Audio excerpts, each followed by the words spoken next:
a rational jury could find that he either intended to kill Austin or knew death was reasonably certain or intended to cause serious bodily injury by committing an act clearly dangerous to human life. Is that clear? You see? And that's why this whole argument, well, he didn't plan to do it. He ain't planning. He ain't mean it. That doesn't get you very far. Okay?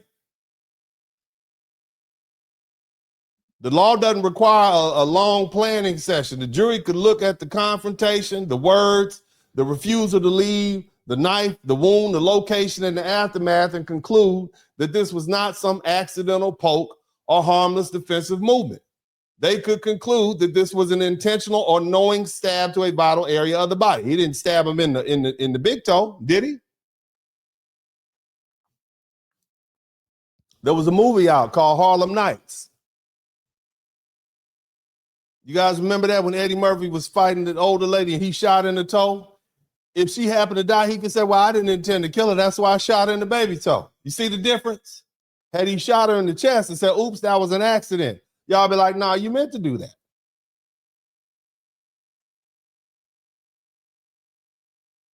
And see, here's another thing. The state also has his own words to work with. Witnesses reportedly testified that Anthony said things like, touch me and see what happens, or touch me and you'll find out.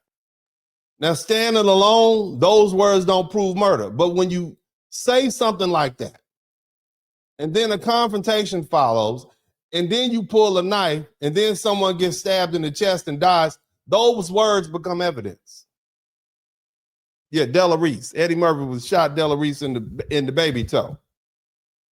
But again, the jury was allowed to consider them as evidence of escalation, aggression, warning, threat, or intent.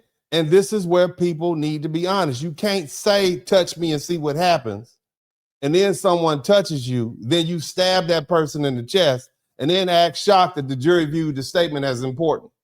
That's not a minor detail. That's the kind of statement that prosecutors live for. It gives the state a clean narrative. He warned them about what he was going to do, and he did it. Now, the defense can argue that he didn't mean it that way. They can say, oh, he was scared. They can say he was warning people to leave him alone. They can say it was a teenage language, not a murder threat. Fine. That's an argument. But the jury didn't buy it. And the jury was allowed to say, no, we think that statement showed aggression. And under legal sufficiency review, somebody type legal sufficiency. And we talk about the legal sufficiency of the evidence. In other words, was it enough? Under the legal sufficiency review, the appellate court isn't going to come behind the jury and reweigh that weight.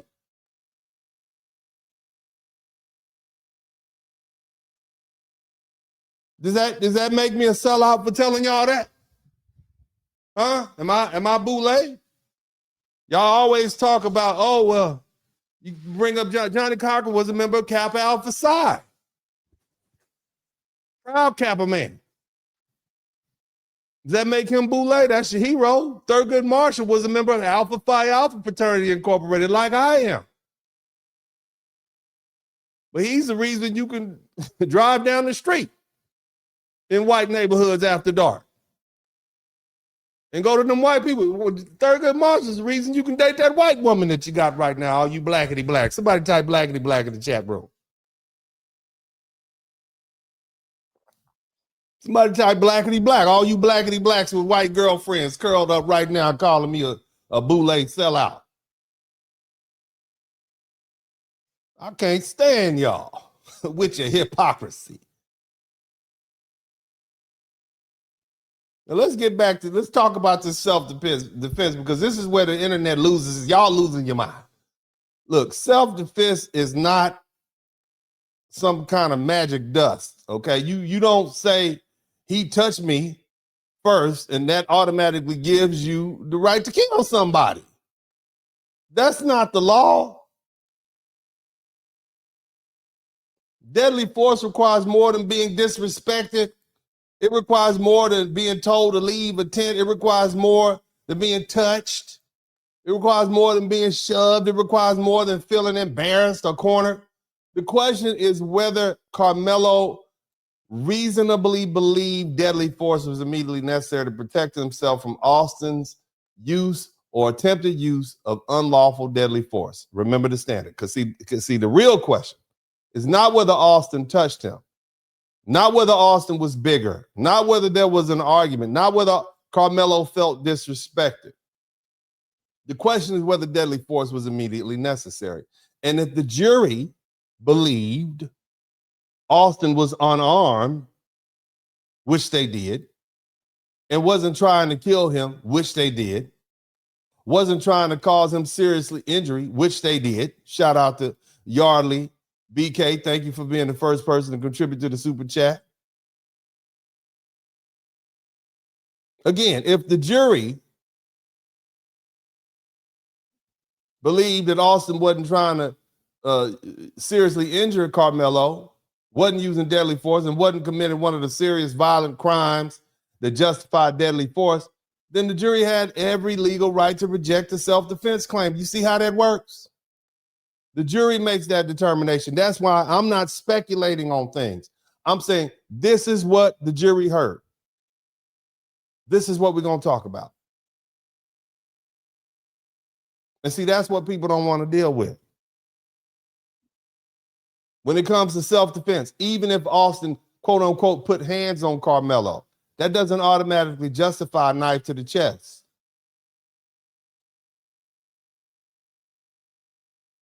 A push isn't a death sentence. A shove isn't permission to stab somebody in the heart. A confrontation at a track meet doesn't automatically become a deadly force situation because somebody got touched. If the jury believed the physical contact was minor, if they believed Austin was unarmed, if they believed there was no group attack, and if they believed Karmelo escalated the situation by using a knife, then the self-defense argument is dead in the water. Who's mad about that? Huh? Y'all mad at me for telling you this is what the law says? Somebody type mad. Matter of fact, I hope you're super mad. Put a cape on. All the super mad. Put a cape on. This is the law. And another thing, size different, that it doesn't save him either. The defense could argue that Austin was so much bigger than Karmelo was. And Karmelo was seated and he was surrounded. They could argue that fear can be reasonable when you're outnumbered or physically smaller, but size difference alone does not justify deadly force. Being smaller doesn't give you a free pass to stab somebody to death because you're scared. The jury considered size difference and still said it wasn't enough. And that's legally their call to do that.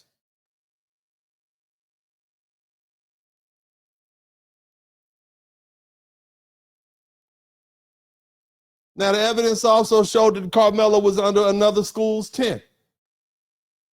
And he was asked to leave repeatedly. That gave the state a strong narrative.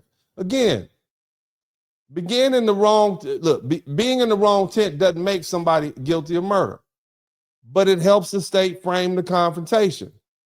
The state can say he was there, he wasn't supposed to be there, he was asked to leave, he refused, he escalated verbally, and when the confrontation turned physical, he used a knife. That's a simple story for the jury to understand. It should be simple for y'all to understand. And see, and what about the stabbing itself? This wasn't a punch. This wasn't a slap. This wasn't pushing somebody back after they pushed you. This was a stab to the heart. And that's why the self-defense argument had a hard time. Deadly force has to meet a deadly force standard, and Austin didn't have a weapon. Austin wasn't using deadly force. There wasn't a serious threat of death or serious bodily injury. So the jury could and did rationally say that the response was crazy, wildly disproportionate.